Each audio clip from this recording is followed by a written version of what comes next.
आज हम लोग वन लाइनर क्वेश्चन के माध्यम से शब्द रचना टॉपिक का अध्ययन करेंगे। एक या एक से अधिक वर्डों के मेल से बने स्वतंत्र सार्थक ध्वनि या वर्ड समूह को शब्द कहते हैं, जैसे अभय, अरविंद, अभिषेक, आदित्य इत्यादि।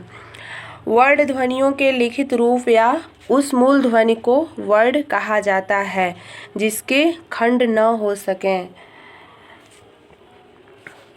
अक्षर जिस ध्वनि समूह का उच्चारण एक सांस अर्थात एक ही प्रयास में होता है उन्हें अक्षर कहते हैं। अक्षर का अर्थ है जिसका क्षर न हो सके, उसे क्या कहते हैं? अक्षर कहते हैं। अक्षर क्या है? जैसे क, ख, ग, घ, च, छ जो भी है सब क्या है? अक्षर हैं। सॉरी, ये थोड़ा सा मिस्टेक हो गया है। निरर्थक शब्द जिन शब्दों का अपना कुछ अर्थ नहीं होता है उन्हें हम क्या कहते हैं? निरर्थक शब्द कहते हैं, जैसे ओटी या वाणी। सार्थक शब्द जिन शब्दों को बोलने में उनका कोई ना कोई अर्थ निकले उन्हें हम सार्थक शब्द कहते हैं। प्रयोग के आधार पर शब्द के कितने भेद होते हैं? प्रयोग के आधार पर शब्द के दो भेद हैं। कौन कौन से हैं? विकारी शब्द और अविकारी शब्द। विकारी शब्द जिन शब्दों में लिंग, वचन और कारक के आधार पर परिवर्तन हो उसे क्या कहते हैं? विकारी शब्द कहते हैं। विकारी शब्द के चार भेद होते हैं: संज्ञा, सर्वनाम, क्रिया और विशेषण। अविकारी शब्द जिन शब्दों में लिंग, वचन, कारक के आधार पर परिवर्तन हो उसे अविकारी शब्द कहते हैं। अविकारी शब्द के भी चार भेद होते हैं। कौन कौन से हैं? क्रिया विशेषण, संबंध बोधक, समुच्चय बोधक और विषम्यादि बोधक।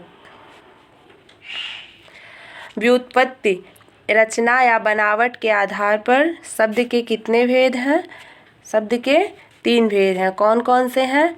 रूढ़ शब्द है, यौगिक शब्द है और योग रूढ़ शब्द है। रूढ़ शब्द जिन शब्दों के सार्थक खंड ना किए जा सकें उन्हें रूढ़ शब्द कहते हैं।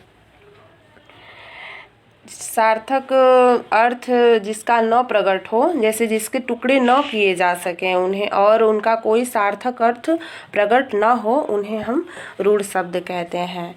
जैसे आज, आज, कल, पर, कमल। जैसे आज को हम अलग करते हैं आ धन ज, ना आ का कोई अर्थ है और ना ही ज का। वैसे कल क और ल को अलग करने पे इसका कोई अर्थ नहीं निकल रहा है।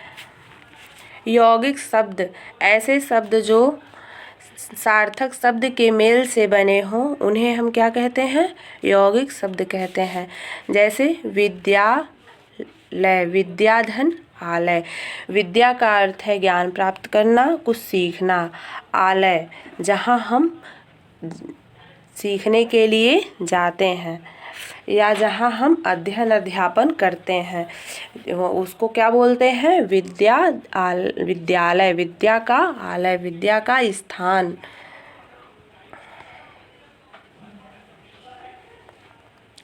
योग रूढ़ शब्द ऐसे शब्द जो यौगिक तो होते हैं किंतु अपने सामान्य अर्थ को प्रकट करते हैं, जैसे पंकज।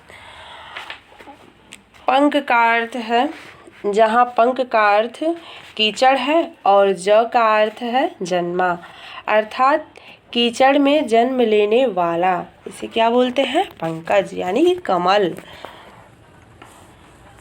उत्पत्ति स्रोत के आधार पर शब्द के कितने भेद होते हैं? चार भेद होते हैं। कौन कौन से हैं? तत्सम शब्द है, तद्भव है, देशज है, विदेशज है।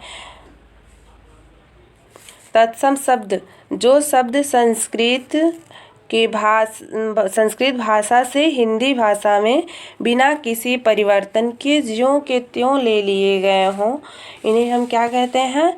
तत्सम शब्द कहते हैं। जैसे आम्र, हरिद्रा, गोमल, गोधुल।